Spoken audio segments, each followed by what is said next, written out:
ஒருவர் ஜாதகத்தில் 2ஆம் இடத்தில் கேது பகவான் நின்று அவர் புதன் சாரம் பெற்று அந்த புதன் ராசிக்கோ லக்னத்துக்கோ பலம் பெற்றுவிட்டால் ஜோதிடத்துறையில் வாக்கு பலிதத்தில் மேன்மை அடைய முடியலாம்.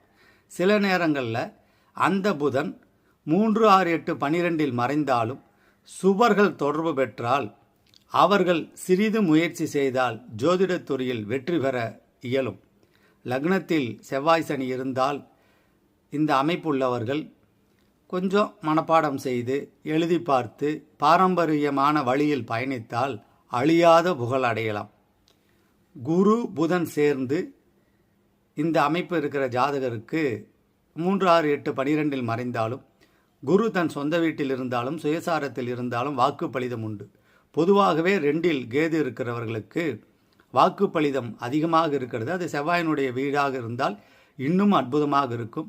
முருகப்பெருமானை வணங்கி நாளும் பழமையான விஷயங்களில் எழுதி பார்த்து ஒரு செய்யுளாவது படித்து ஒரு விதியாவது படித்து வந்தால் ஜோதிடத்துறையில் கொடிகட்டி பறப்பார்கள்.